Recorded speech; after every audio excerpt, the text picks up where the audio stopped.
அவங்க டாக்டர் எல்லாம் குடிச்சாங்க.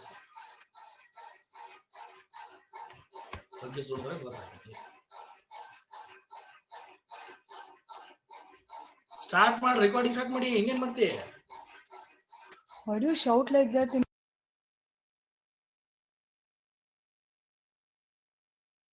ಅಲ್ಲಿ ಎಡಿಟಿಂಗ್ ತ್ರಾಸ ಆಗತ್ತಂದ್ರೆ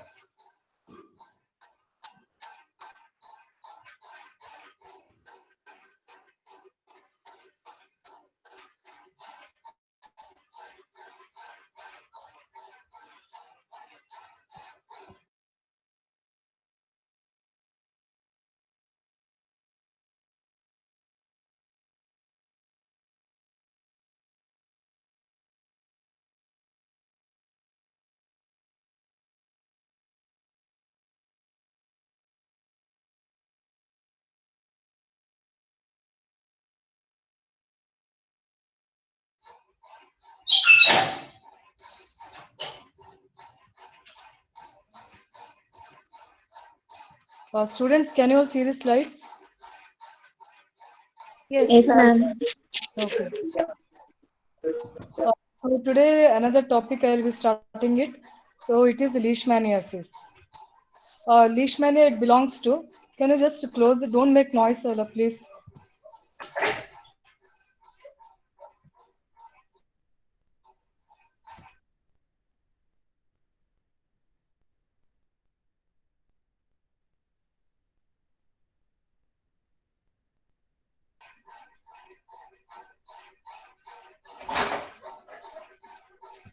Yeah, students, can you see the slides? Yes, ma'am. Can you hear? Yeah. So Leishmaniasis, it is caused by the organism, which one? Leishmania group of organisms. So it is like different ways to classify them. And all these Leishmania species, they belong to the category of Mastigophorans. That is, they are the ones which contain what? The flagella. So the thin elongated structures. So already in the previous few classes, we have discussed that. So these flagellated organisms are the one. So they are classified based on their location, either as tissue flagellates or blood-based flagellates. That is hemoflagellates. So in the hemoflagellates, we already have seen trypanosoma in detail. That is Cruzi-Bruzi complex, which basically causes which one? African and American sleeping sickness. Yes, so these are the two things which we have covered in detail. And in the blood flagellates, again, we have got another category, that is Leishmania. So it is also a single cell. It is a protozoan. It is a single cell microscopic protozoa, and it has got a single flagella. So everything is single only. Then how do we differentiate this Leishmania from the trypanosoma? Like, can you just look at the picture over here? So this is a picture of the, which one? It is a picture of the, which one, students? It is a picture of the Leishmania. So now how do you differ from the trypanosoma means? In trypanosoma, what is classically present? An undulating membrane. So like the flagella, the moment it comes out of the anterior end of the organism, it just gets connected with the body and then it gets free. So that we call it as what? Undulating membrane. And whereas in the Leishmania, that particular membrane is absent. So it is totally free. So this one point you need to remember.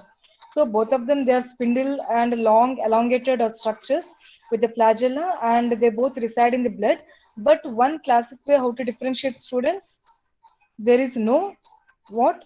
Undulating And membrane. So microscopically when you visualize, just make sure that this particular thing you need to observe it carefully. Now the disease that is caused by this leishmania is called as what? Leishmaniasis. And let us see a very few things about historical things. So after 1857 revolt, the soldiers revolt, that Indian revolt prior to independence. So that time there was a major epidemic of the leishmaniasis in the West Bengal, especially in the Dum area. Yes. So that time what happened? A Scottish pathologist by name William Leishmanian. So he was the first person who has identified in the year 1900. So like he has discovered the hemoflagellate. So initially he thought that it might be a trypanosoma because that time trypanosoma was already known to the world. So Leishmanian, Sir William Leishmanian, he felt that It may be something like that. Maybe that way he thought, but he didn't know what name and what is exact nature of that. And anyway, he has described it because he has aspirated that particular hemoflagellate from the spleen of the dead soldier at the dum-dum area. So that time, no, the locally that particular fever is called as what? Dum-dum fever, or what is the name? Other name? It is also called as what? Kala Azar. Right? Do you all agree, students? What is the other name? Dum Dum fever and Kala Azar. Dum-dum fever or Kala Azar, both are synonyms for the same thing, Leishmaniasis. Now, just if we split up these names, what is Kala? Kala means what? Dark or black color. Yes, Azar means what? It is a fever. So now what happened? The people who were suffering with this particular disease, especially in the Kolkata area, in this Dum Dum region. So what happened? The people used to fall sick or ill, whatever it is. Then their skin used to turn into blackish in color and very high grade fever. And there used to be like organomegaly used to be there.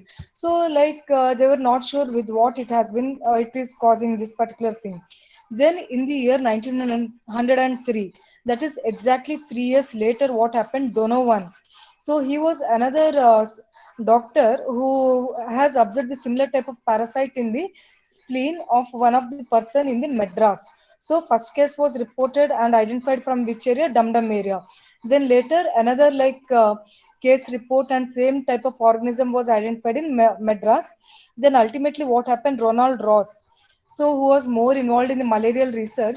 So he has coined the term Leishmania donovani for that particular hemoflagellate or unicellular flagellar organism, because he felt that Leishmanian and donovani, both of them has contributed enormously for describing this particular pathogenic organism.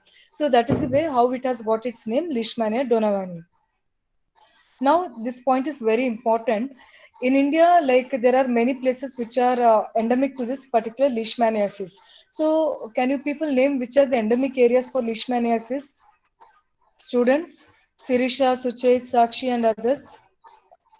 Ma'am, Bihar, West Bengal, Jharkhand, and UP. Bengal, Very good, Jharkhand, excellent. Uttar So Pradesh. it is endemic in the areas of which one? Bihar, West Bengal, Jharkhand, and Uttar Pradesh, and some areas of the south part, that is peninsular India, that is Tamil Nadu, and nowadays the emerging areas are of the Maharashtra. So these points you just remember. So in Bihar is like 90% of the Kala Azhar cases are seen in the Bihar, especially in the Muzaffarpur, that particular area. These cases are very high in number. Now in Bihar, make sure that this case is not seen in entire area of the Bihar state. Especially it is more commonly seen in the crowded slums or the areas which are very much crowded and unhygienic. Because these are the areas what happens, which acts as a very good breeding sites for which one? The vector sandfly. So what is a sandfly? It is a hairy mosquito type of arthropod. It is a like an arthropod, so which has got a jointed legs and it is wings. It has got a wings, and its body is like very much hairy. Lot of hairs will be present, and when you compare the size of this and the mosquito is much bigger in size as compared to that of the which one? Sandfly. So what is the scientific name for the sandfly, students? Phlebotomus. So the phlebotomus is the scientific or the generic name for the sandfly. So these are the crowded and unhygienic areas where sanitation or hygiene is not well maintained. So there the sandfly will grow, and these sandfly, once they grow, they really love to reside in these areas because areas crowded, lot of humans are there because they need the blood meal. So they need to suck the blood. So a lot of human population is there. So their food will be readily available at any time. And what is the nature of this sandfly, students? What time it will be like more active? During the dawn and even in the dusk. That is especially during the evening hours and in the early night hours. This particular sandfly will be very much active. And it is considered to be the disease of the poorest of the poor. Because why it is called as disease of the poorest of the poor, students? Sirisha and Slum others. area. Yeah, because who will be like residing in the slum area? The poor people. So that's why it is also Food. called as a disease of the poorest of the poor. Now let us see the vector for this leishmaniasis. So what is the vector? Vector is what? It is a sandfly. And the very important thing is the reservoir. Like reservoir means what? This particular leishmanian organism will be present in that particular living species, but it doesn't show any much of the clinical symptoms. So what are the reservoirs for this leishmaniasis? They are the rodents, fox, and the dogs. Especially we should be very much careful with the dogs, because in dogs also there will be like leishmaniasis, sometimes clinical symptoms will be manifested. So if at all we come in contact with the dog, make sure that we should be like taking utmost care, make sure that the dog doesn't have any leishmaniasis. And this particular leishmania, it clinically, it has got two morphological forms. So what are those two morphological forms? So one is amastigote form, another is promastigote form. So amastigote, another is promastigote form. So what do you mean by amastigote form? Can you look at the pictures over here? The two pictures. A means what? No. Mastigote means what? Without flash. It is a flagella. So amastigote form is what?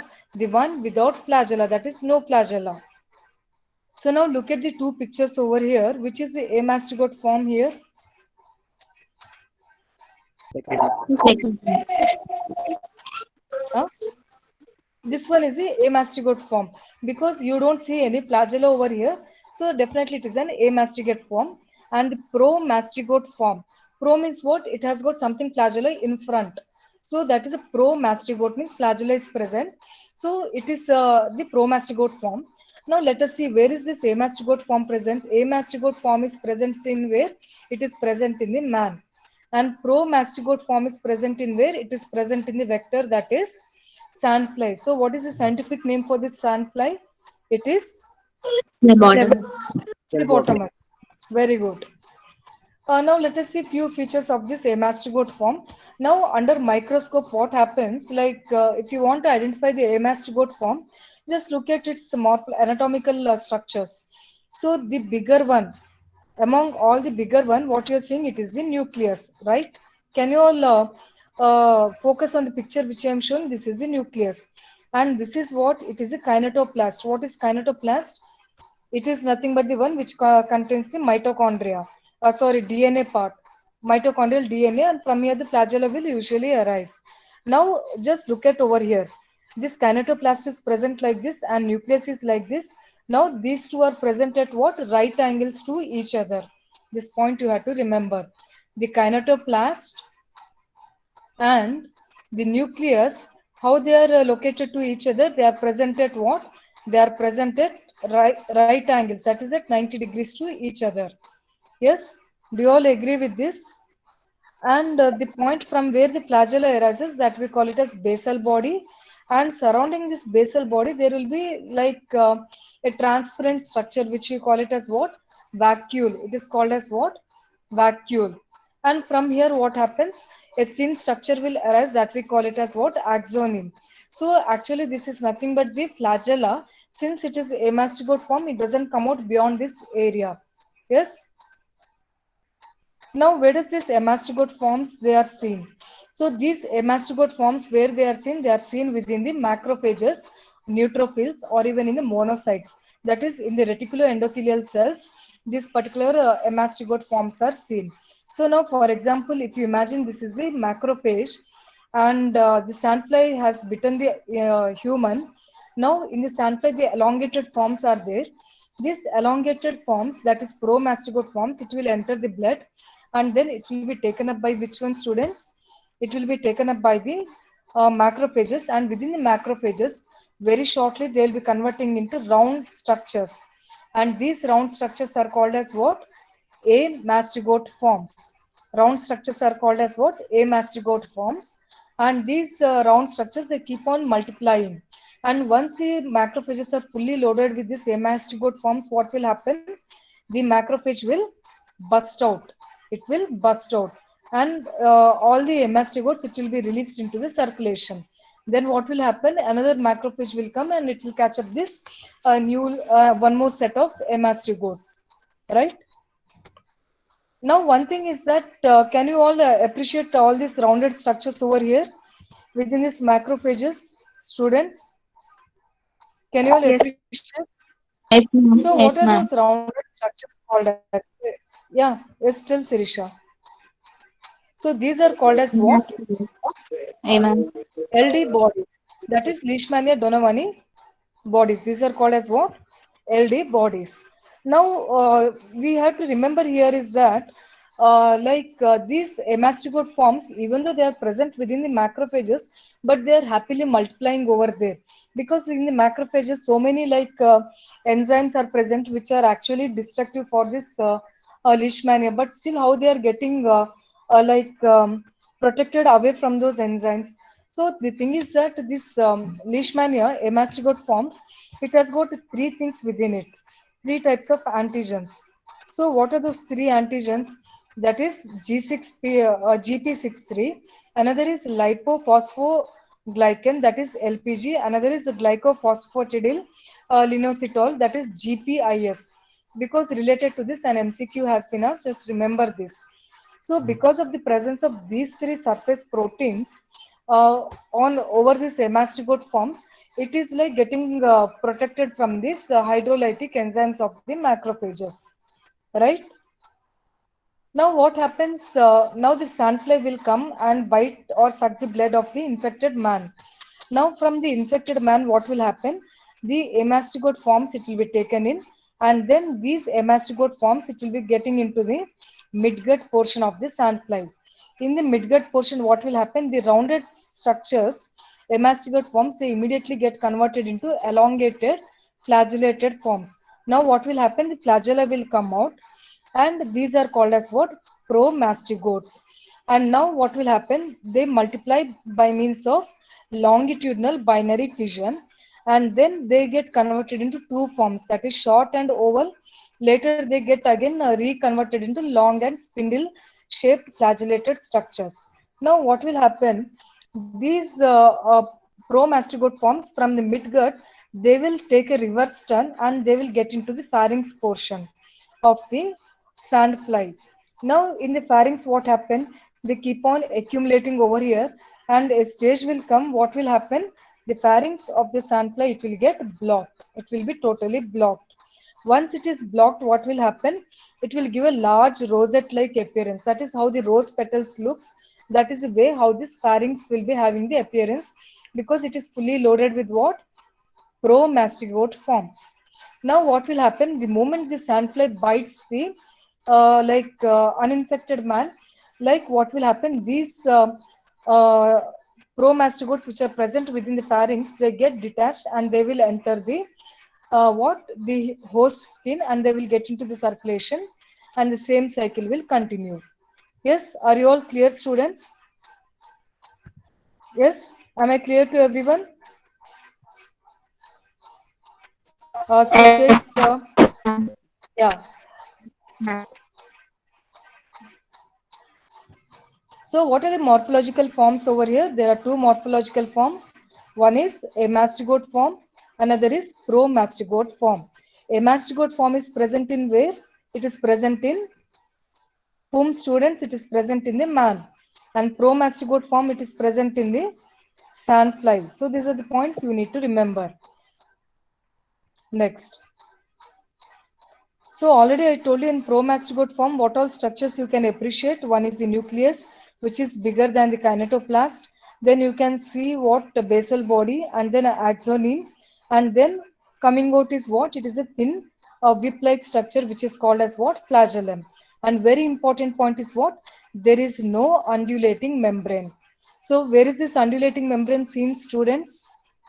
It is seen in trypanosoma organisms. So trypanosoma complex, that is cruzi and bruzi, it has got what?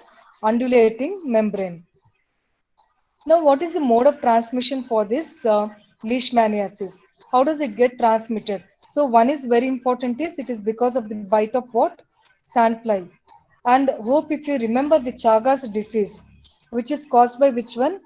Trypanosoma cruzi. Yes, and there the mode of transmission is because of what? Bite or because of the fecal matter? It is basically Fecal because of Because matter. of fecal fecal matter. matter of what? Ridwick bug. Whereas in trypanosome, I mean leishmaniasis, It is because of the bite of the sandfly. And it can also be transmitted because of the blood transfusion and even sexual contact, even congenital, that is mother to fetal transmission is also like reported, and chances of needle transmission like drug users and all, like chances are very high. So these are the different modes of transmission of what? Leishmaniasis. Now let us see the clinical presentation of this leishmaniasis. Like a majority of the cases, we can mainly say that 80% of the cases, they are asymptomatic. But if at all there are any clinical manifestation, so they can manifest in either of the three forms. One is visceral leishmaniasis, another is cutaneous leishmaniasis, another is mucocutaneous leishmaniasis. Among these three, which is the most common, students? Visceral, cutaneous, or mucocutaneous, which is the most common form of leishmaniasis. Anyone, students? Suchet, Shivani, and others? Cutaneous. Excellent answer. So C for cutaneous, and C, it is very common. So especially if you see the cutaneous leishmaniasis, some sores or ulcers can be seen, and especially in the margins of these ulcers, there will be actively multiplying leishmanial organisms can be seen. I mean, you can observe the organisms very much actively in the periphery of the lesion. And visceral leishmaniasis, it is like almost all you can say that internal organs are most commonly affected, and it is, if untreated, it can be fatal too. So the most lethal or the fatal one is which one? Visceral.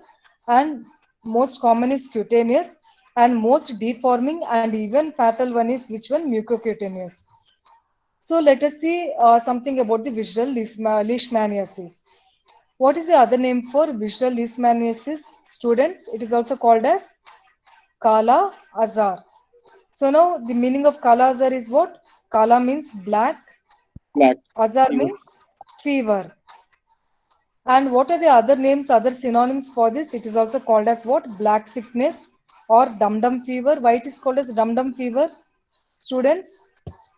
Because it was found in Dum Dum region. Excellent answer. So based on the geographic location, wherever majority of the cases are reported, so that location names have been given to this particular visceral leishmaniasis. It's also called as bird one fever or tropical splenomegaly. Like very important point I want to tell you is that in any of the disease you can like splenomegaly you can notice, but in case of visceral leishmaniasis, there will be massive splenomegaly. This point is very important. The spleen will be enlarged to such an extent that it is like a very massive splenomegaly. Like among all the disease, malaria or whatever it is, you compare and contrast. Here it is a case where a huge enlargement of the spleen can be seen, and it is the most severe form. And what is the incubation period, students? Incubation period, the moment sandfly bites, the clinical manifestation can be seen within 10 days, or it may even take years also, maybe 3 years, 4 years, or even maybe 10 years also. And what is the vector over here? What is the vector, students? Phlebotomus argentis. Excellent answer. Now look at the picture over here. Its wings, lot of hairs are present. So its antenna, lot of hairs are present. So you can say that it is a hairy, blood-sucking arthropod, and it is smaller in size as compared to that of the mosquito. And the clinical manifestation, if we discuss, as already we have discussed that the skin will appear blackish in color, especially the extremities of the body, the chest, and even in the abdominal area, face. So these are the areas where the body will appear darker in color, and skin will appear dry, rough, and dark pigmented. And the patient will complain of high grade fever. The fever may be continuous or it may be intermittent in nature. Apart from that, the patient will be like presenting with weight loss, anemia. These are the classical presentations. So like a case may come to like saying that there is a weight loss, anemia is present, along with that fever is present, and skin lesions. If you see, skin also appears very much dark. And you also come to know that the patient is especially from the endemic area, maybe from Bihar or Kolkata or in the Uttar Pradesh. Then first thing it should strike to your mind that it might be a case of what? Kala Azar. And you need to take a economic history also, like socio-economic history. If the background is from economically poor area, then it may be higher inclination towards the Kala Azhar. And what are the internal organs which are most commonly affected, students? Which internal organs are commonly affected? Spleen. It is spleen, first liver and bone marrow. followed by liver, and next followed by the bone marrow. And one more thing I want to tell is that lymph nodes. In Indian Kala Azar, remember this. In Indian Kala Azar, India में तो lymph node का enlargement we can't see. This point you have to remember. If you see encounter a Kala Azar case or visceral leishmaniasis from Africa, fine. Then you can expect a lymph node enlargement. That means what? Even though the vector is same, even though the organism is same, but there is a geographic geographically different clinical manifestation are present. So in India, if you try to take a lymph node biopsy, it is not of any great significance for us, because we can't see any amastigote forms in the lymph node biopsy picture, because it is not involving any lymph node over there. But if you try to take a spleen tissue or liver biopsy or bone marrow aspirate, then definitely you can you will be confident to see some of the amastigote forms in the uh, picture over there, under the microscope. Yes. So in India, lymph nodes are involved or not involved, students? Not involved. Involved. Fine. Now let us see the spleen picture over here. So in visual leishmaniasis, spleen is most commonly affected. And how does this spleen enlargement it will happen? It will be like progressive, and there will be what massive enlargement of the spleen. Like it will keep on enlarging. Look at the picture of this boy. So the spleen enlargement is like so huge that massive enlargement will be there, and the spleen it will be fully loaded with this parasite itself. So full of parasites will be there, and there will be lot of the capillaries, they will be like engorged, and there will be internal bleeding also will be there. So what happens is like the outer capsule of the spleen also will become very much thickened.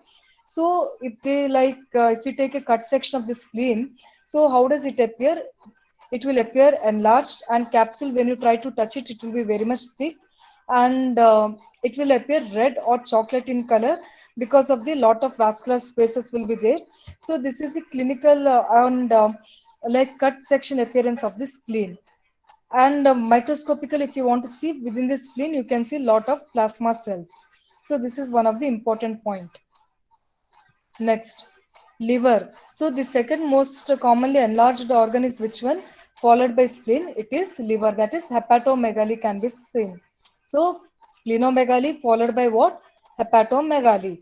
So liver will be enlarged, but it is not that huge as compared to that of the what? Spleen. Now in the liver, what is the very important thing is that hepatocytes are not affected much over here. So which are affected over here, students? It is basically what? Kupper cells, and even the vascular endothelial cells of the liver are like affected. So what is its significance of over here? Like even if you do the LFT, that is liver function test, you may find the report to be normal, liver enlargement or hepatomegaly, but liver function tests are normal. Why? Because hepatocytes are not involved, so the liver function is not disturbed as such. And when you take a cut section of a liver, when you cut it, so how does it appear, students? It appears like a nutmeg. So what is the appearance of the liver over here in a cut section? Students, how does it appear? Nutmeg appearance. Yeah, nutmeg Nutmeg appearance. So appearance. this point you need to remember. Spleen तो सबसे बड़ा enlarge हो जाएगा, liver भी enlarge होगा, लेकिन what is the thing? It will enlarge to only moderate extent. If you cut the liver, Moderate. don't cut when the patient is alive.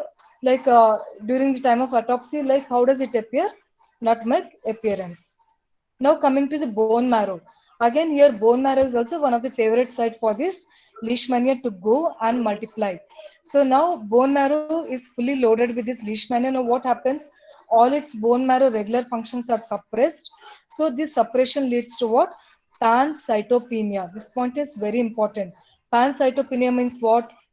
Less number of WBC. So less number of RBCs, everything is down only, less number of everything, platelets. So all these things will result in what? thrombocytopenia, neutropenia, leukopenia, all penia, all this emia. It will result in what? Anemia and penia, that is thrombocytopenia. Because of this thrombocytopenia, what will happen, students? Now you should only tell. Bleeding. Excellent answer. Bleeding. Very good. So bleeding, where it will happen? Internally, wherever the organs are, like Internal. those organs, GI bleeding, Intravascular. epistaxis, like within the gums in the oral cavity, what happens? The gum tissues, everywhere, like wherever possible sites are there, they keep on bleeding. Why bleeding will happen? Because of penia, emia, because bone marrow is very badly affected over there. Yes. Now after this, what happens? The next favorite organ to be affected is which one? Which one, students? Lymph node and Kidney. Kidney is also affected. Like it is like one of the like terminal stages. It is that organ is also gone actually. Students, lymph node. You say, but you say that in Indian cases, it is not a like very common presentation, or you can just check out that option also. But if you look into African cases or some other Western world cases, fine, lymph node enlargement will be there, right? So, what are the classical features of the visceral leishmaniasis, students? Hepatomegaly, splenomegaly, then bone marrow involvement, right? Next, in this visceral leishmaniasis, anemia is one of the what outstanding clinical presentation. Because of anemia, what will happen? The patient will be looking very tired, pale, and there will be like always like unable to do anything. There will be weight loss, so like lack of concentration. So these are all the different what anemia and its like parallel symptoms will be present. Now, what is the thing is that the HP level may be as low as less than 5 to 10 grams per deciliter. This point you need to remember. All this happens because of what? Because of increased destruction of the RBCs, and there is also auto antibodies to the RBCs. So these auto antibodies, what they will do? They will cause the hemolysis, and apart from that, there will be bone marrow suppression, and also there will be hemorrhage. This hemorrhage is also one of the cause for what? Anemia. Next, lymphadenopathy, as already I told you. So there is no like very much significance for this lymphadenopathy in case of Indian cases. So it is of less value. Whereas if you find out the cases from Venezuela, Sudan, or even in the Mediterranean areas, what happens? Lymphadenopathy is one of the classical feature. And apart from that, the patient will be having cachexia, anemia, and he will be looking very pale and weight loss. So look at this boy. So there is what? There is a what? What is there? There is a edema, and there is like what is present? There will be enlarged internal organs, hepatomegaly, splenomegaly, and the patient looks very weak and anemic also. So look at these pictures. So the patient is having epistaxis, bleeding gums, GI bleeding, all this because of what? Thrombocytopenia. There will be ascites, edema, all this because of what? Hypoalbuminemia. And very important, students, in case of HIV cases, in case of HIV affected patients, this visceral leishmaniasis can be presented as a part of a opportunistic infection, like especially in the terminal stages of HIV. So in those terminal cases, there will be like what bouncing of this visceral leishmaniasis. This point is very important. Then what is another characteristic feature of HIV patient and visceral leishmaniasis? What else you can write over here? What is important point, students? No hepatomegaly and no splenomegaly. So these are the points you need to remember. So in case of HIV positive patients, and if at all the patient has got visceral leishmaniasis, there won't be hepatomegaly, there won't be splenomegaly. This point you need to remember. In India, if you try to observe in HIV affected cases, nearly 5% of the patients in that endemic areas, they will develop what? Uh, Leishmaniasis. Whereas in Africa, the chances are very high. And apart from that, along with the leishmaniasis, there will be what? secondary infections, especially of which one students? Herpes infection, there may be measles, pneumonia, tuberculosis, bacillary dysentery. So these are all the common secondary bacterial infections and viral infections which can happen in the patients with Kala Azar. And if we leave this patient untreated, then what will happen? The patient may die because of all these secondary infections, especially due to dysentery, diarrhea, or because of the tuberculosis. Right? Now, what is the complication of this visceral leishmaniasis or Kala Azar students? What can happen? Now we are given the treatment and we felt that the patient has recovered. Can you all hear me, students? Yes, Yes, Am ma'am. I audible to everyone? yes, Yes, ma'am. Okay. Now we are given the treatment for the patient, like sodium stibagluconate or whatever the lyophilized amphotericin B. So some treatment we have given, and we found that the patient is cured. But that is not the thing over there. After few years, maybe 2 to 3 years later, what happened? Like the patient suddenly started showing some macules or papules or some nodules on the skin. So this means what? The patient has landed up into the complication called as PKDL, that is post Kala Azar Dermal Leishmaniasis. That means what? सब खत्म हुआ उसके बाद फिर से skin को effect हो गया. That is what called as PKDL in India. Remember, in India, our Indian government, as a part of the National Vector-Borne Disease Control Program, from 2017 onwards, the Indian government is massively focusing to treat completely this PKDL. Why, students? Why we should be like very much like careful about this PKDL? Because these are the cases which definitely act as a carriers, because clinically they may not present with that type of fever or anything, but skin, it may look hypopigmented or some nodules, or that is raised areas we can see, but they are like happily moving around in the common people. Now what happens, they're actually infectious to the others. The sandfly will come and it will bite this fellow. Then what will happen?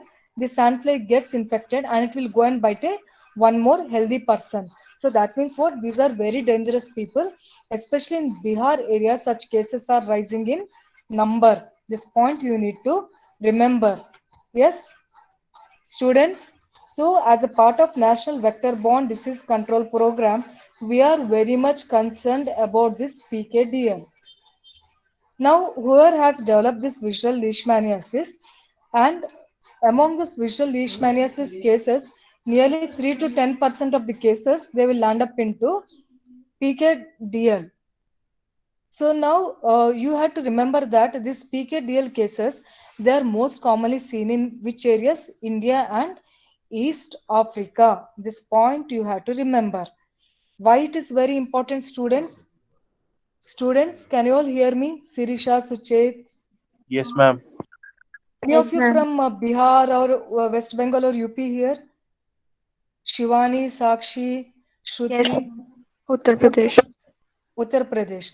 Then I don't know, you may encounter this thing in may your later future, but just try to have a clinical knowledge about this, because what happens is like in India, if at all if you come across a patient with PKDL, so in PKDL what will happen is like initially the case will be presenting in the form of depigmented or hypopigmented macules. What are these macules?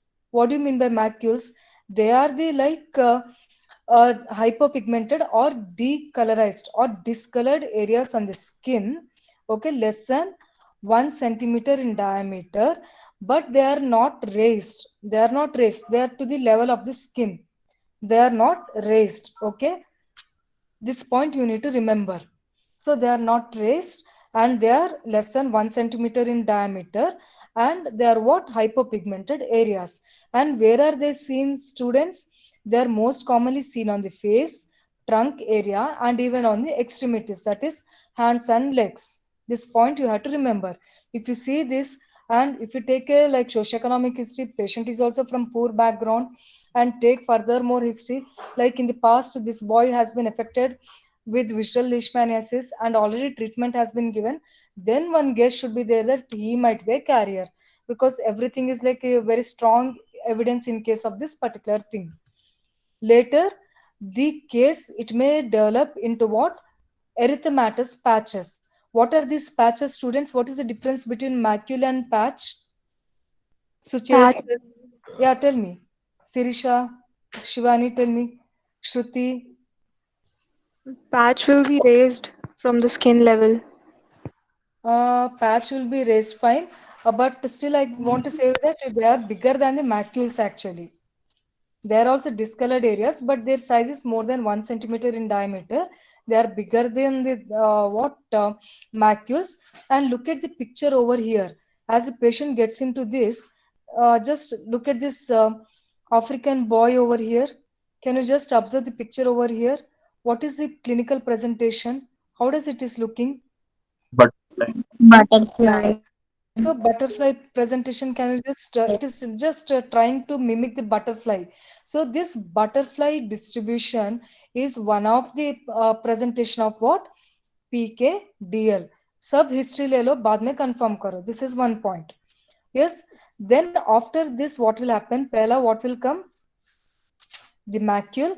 Macule say then it will progress to erythematous patches. Then ultimately it will develop into what? It will develop into raised areas. These are called as what? Nodules. So these are like raised or elevated areas from the skin, and they are painless. They are usually yellowish to pink in color. Very important is that they are non-ulcerating. Non-ulcerating, this point you have to remember. Why? Because in case of cutaneous leishmaniasis, you can see ulcerated lesions. Whereas in case of PKDL, what will happen, students? You can see non-ulcerating lesions. This point you have to remember. And they are granulomatous lesions. Very important is that don't neglect and don't keep on touching this person and be in contact with the person, because these are the areas where there will be actively multiplying amastigote forms. Amastigote forms, that is, the parasites are fully loaded in this patient. If any bite or if the patient gives a blood transfusion or somebody comes in contact with the blood of this patient, over तेरे body में घुस गया what? Leishmania. So this point you have to remember. So we need to be careful with which one? PKDL cases. We need to identify them. Now what is the treatment for this PKDL? So treatment is what? Liposomal amphotericin B. This is what?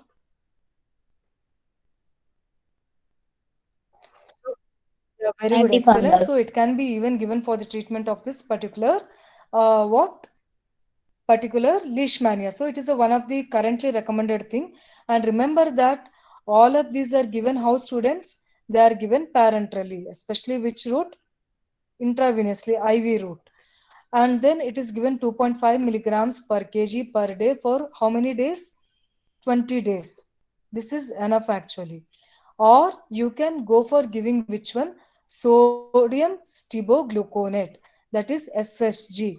But students, remember, Bihar, in the state of Bihar, this sodium stibogluconate, it is not that effective. Why? Because this particular parasite is showing what? Resistance. Already resistance has been shown. So we need to switch on to the alternate drug, that is liposomal amphotericin B. So this point you have to remember. So in Bihar, mein, if you give this sodium stibogluconate, does it work, students? Yes, ma'am. It will work, but cure rate is very less because resistance is already developed, right? So this point you need to remember. Now let us see some of the differences between PKDL of India and East African nature. Africa also you can see this PKDL, that is post Kala Azar dermal leishmaniasis. Some differences we will see. So like what is the chances of for developing this PKDL in India? It is 5%, very less. Whereas in East Africa, if the person is affected with the visceral leishmaniasis, then after few years, he may show this PKDL chances how much? 50%. And after how many years it may happen in India? After 3 to 5 years of visceral leishmaniasis. But whereas in Africa, the patient will be having visceral leishmaniasis, and simultaneously along with that, the patient also will show the cutaneous non-ulcerating manifestation. So both will go hand in hand. This point you have to remember. And in India, which is the most commonly affected age group? Students, what is the most commonly affected age group in India? All Any ages. age. Any age. Whereas in Africa, children are most commonly affected. And in India, what happens? The rashes will appear after total treatment of this visual leishmaniasis. Like full treatment is over. After few years, suddenly what happens? The patient may come complaining of rashes and some skin patches or nodules. So these are all the general presentations. Whereas in Africa, what will happen? Along with visceral leishmaniasis, the patient will simultaneously showing with what students? Rashes. And what is the cure rate over here? Does it cure spontaneously the moment we give the treatment? Does it cure? No. In India, the cure rate is a little bit difficult actually.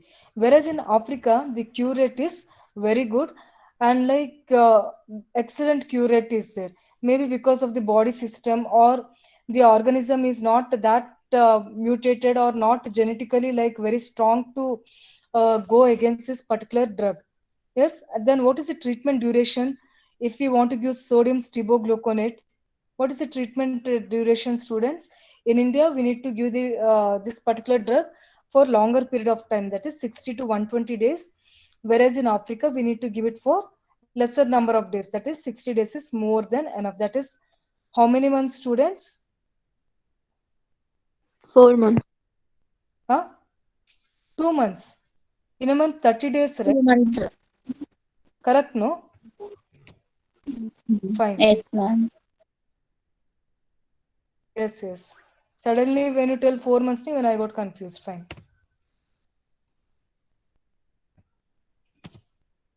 Now, what are the laboratory diagnosis for this Kala Azhar? Now, patient has come. Patient said that what? Fever. Then patient, the moment you look weak, and there is a weight loss, and patient also looks pale, that is anemic. Now, with all these things, along with that, there is you open the tummy and see there is hepatomegaly, splenomegaly, done. Now, to confirm this, what lab diagnosis we need to do? First thing is microscopy. It is a gold standard. You can raise your thumbs. So white is gold standard because you take any aspirate or sample from the internal of the or from within the body, definitely you can see this amastigote form. What are these amastigote forms? They are round or oval shaped without Reg- flagella. Without flagella, you can definitely see in the macrophages. What do you see? Lot and lot are seen. They are called as what? LD bodies. Yes. Now you had to, as a doctor, you need to think, I don't know from where I should collect this sample. So your chances are that in the spleen, it is fully loaded with the parasite. So spleen is the best sample, right? Do you all agree? But the problem is that if you try to take the sample from the spleen, the complications are very high because the moment we try to take, the chances are hemorrhage, internal bleeding. The patient may die because of that particular sample taking itself. So spleen is a good sample site, but the chance of hemorrhage and further consequence of complications are very high. Then, if you see this peripheral blood, so take it from the peripheral blood. Do you think you can see a lot of these mastigote forms in the peripheral blood? You can take, but thing is that you may not be able to see a lot of mastigote forms. The organisms will be scanty, like both come dikhega in the peripheral blood. Then one more thing with the peripheral blood is you should be very much careful over here. In the peripheral blood, what you should be cautious is the organism shows what? Diurnal variation. That is, you can get a smear positive during the daytime. So if you take the sample from the blood, I mean blood sample if you take and if you prepare a slide and look it under microscope, a mastigote forms you can see only if you have taken the sample in the daytime. This you have to remember. In another organism like parasite, where you can see the diurnal variation, students, in which one? Sirisha, Filariasis. Suchet, excellent, Shivani, wonderful answer. Like it is like filariasis. What time it will be very much active? What time that larvae will be active? Evening or night time. Wonderful answer. More to 10. Very good. It's like either be diurnal, either be diurnal. So if a question is asked, like you should be like very much playing with this clinical presentation. Diurnal उधर भी है, इधर भी है, फिर भी organism दिखेगा सिर्फ सुबह में. रात में which one students? Suchet, Sirisha and others. रात में filaria. Fine. Spleen, if you want to take a sample, then be very careful. So we should not get palpitation because spleen is like very good site, lot of rich site for parasites, but it is risky. Agar liver also you can take a liver biopsy, but again problem is that hemorrhage. So this one complication we should be like aware of. Then which is the best thing, students? It is a bone marrow specimen we can collect it. Again, which one in bone marrow? This sternal, that is the intercostal space like between first and second rib. So sternal bone marrow specimen you can collect it, and there you can appreciate lot of this amastigote. Like laddu jaise, like lot and lot of macrophages and fully loaded with this LD bodies. If not bone marrow, you can take the bone marrow biopsy from which area? Iliac crest. So these are the things. So which is the site which is very rich in parasites? Students, MCQ question. Students, Spleen. spleen. What is the risk with this? Hemorrhage. अगर Hemorrhage. blood लिया तो parasites you can't appreciate. But what is the thing? Diurnal variation. Again, you should be careful. Evening hour, don't collect any sample. Call the patient next day morning. अगर bone marrow is the best thing. Yes, this point we need to remember. Then again, after all this microscopy, now let us go for the culture. It is not commonly used. We don't go commonly with this culture. But thing is that if you want to really do some culture and make your like diagnosis confirmed, like very much strong, then you can go ahead with culture media. Like what culture media you can choose? Triple N media. Again, same media. Where did we use, students? For Chagas disease. Yes, if you remember that. So what is the name for this triple N? Very important because MCQs has been already asked. It is Novi, McNeil and Nicole Media. Like these are the three people who has together created this or prepared this culture media. Now look at this picture over here. This is the culture media. Like what is this basically? It is nothing but a rabbit blood agar slope. So like it is basically made from what? This culture media from which one, students? From the rabbit blood. So take the infected case blood sample, put it here, incubate and wait for some days. Then you will see some growth over there, and you take it and see it under microscope. There you can see what? A mastigote form, that is without flagella, all round bodies you can see. If not this media, which is the other option? Sneeder's Drosophila tissue culture media. So don't worry about this. So because this particular media is prepared by using fetal calf serum. What is this calf serum? Cow, uska Cows. bachcha. So Cow baby. yeah, cow baby serum media. I mean, using that serum, we have prepared the media. So in all these things, what you can see, promastigotes. Sorry, not amastigotes. It is a promastigote forms. What are these promastigote forms? They are the flagellated forms. Yes. And very important is that after culture, what is another lab diagnostic point? You can also go ahead with which one? Animal inoculation. So what animal do you choose over here? What animal? Hamster. Yeah, Chinese golden hamster. That. Look at this picture. See, I hear, I forget. Yes, I see, I remember. I do, I know. So this is a Chinese proverb. Where did you read this particular proverb, students? Students, Sakshi, Suchet, Sirisha, Shruti, Shivani. Yes, So ma'am. in the health education chapter, health communication, so like one of the principle of health education, so there it is clearly mentioned in the Park textbook. So I see, I forget. Sorry, I hear, I forget. I see, I remember. I do, I know. So this is the meaning of the life. Entire life is nothing but rotating around this one. So now look at the picture. It is a golden Chinese hamster. इसका रंग क्या है? इसका रंग golden color. Yes. So in this particular organism, intraperitoneally, you inject the blood of the suspected case and let the hamster be like that. And after some days, you again draw the blood from the hamster, and then you can look it under microscope. You can see a lot of this amastigote forms, right? Next, what are the sero diagnoses available for this Kala Azhar? Here, I want you to be careful. So, sero diagnosis, if you want to find out the antigens, like leishmanial antigens, then you can go ahead with the ELISA or polymerase chain reaction, that is PCR. So, these things you can go ahead.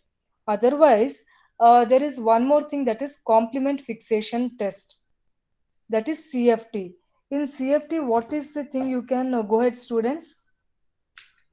Complement fixation test. What antigen we use here? What thing is happening is what, students? What is the antigen? We call it as what? Waka waka antigen.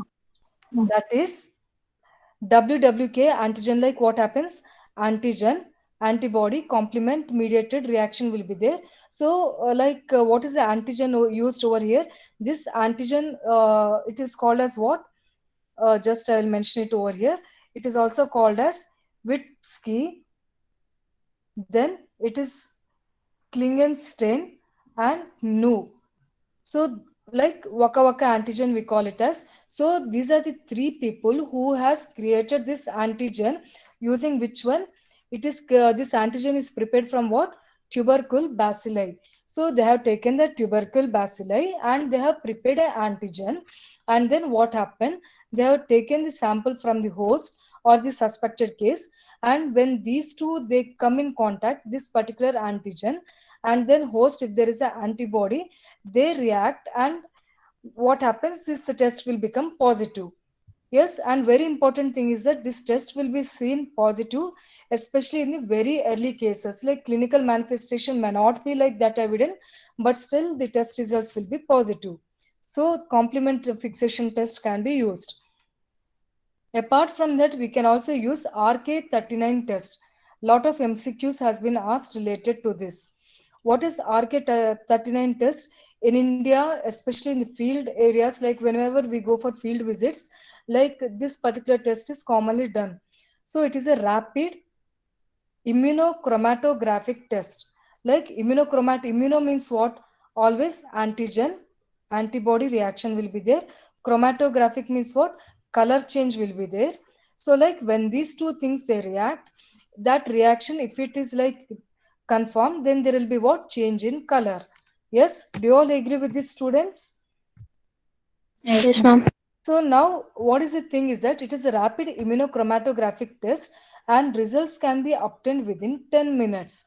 And our government of India, that is as a part of National Vector-Borne Disease Control Program, it is highly recommending this, which one? RK39 test. So you have got this RK39 kit actually. That is a Kala Azar test kit. So here what is the thing is that you will be having the control. This red line you can see it is a control, and this control it is made up of a chicken anti-protein A. Like from the chicken, that anti-protein that is kept over here, and other side what is present? Like leishmanial antigen is present. So now if the host blood or when we take the host, man sample or the infected case sample, like if it reacts with this leishmanial RK39 antigen, then there will be change in color. Now, what is this RK39? This RK39 is nothing but what? It is a recombinant leishmanial antigen, especially Leishmania infantum.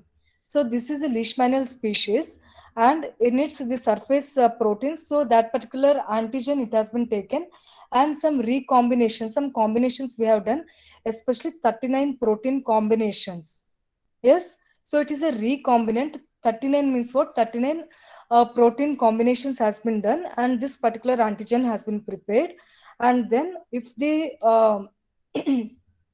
host um, if the host has got the antibodies in relation to this, then there will be reaction and there will be change in a color, and that is indicated in the form of a positive. Now look at this picture. Is it a positive test or negative test, students? It is a negative test. Do you all agree? Yes, ma'am. Because there is no change in color. And another like other test for this visceral leishmaniasis, that is non-specific test. Like this test can be not sure, like it is only confirming for Kala Azhar. So the positive sign indicates that it might be Kala Azhar. So what are such type of tests? One is Napier aldehyde or formogel test. So Napier test. What is this test? So what we do is like we take the serum of the patient, and then to that 1 ml of the serum we add a drop of 40% formaldehyde. So you take the serum, and to the serum what you do, you add formaldehyde. That is, this particular concentration is very important. Once you add that and wait for some time, and if you observe jellification, like jelly thickening and opacification, that is like egg albumin, like a egg albumin, some opacification, that is whitish color. So the serum will turn into white and jelly type. Then it indicates what? It is positive for what? Visceral leishmaniasis. Do you all agree, students? And what does it indicate? It indicates there is hypergammaglobulinemia. Why all this hypergammaglobulinemia? The basic problem is that our body itself is overreacting to this leishmania.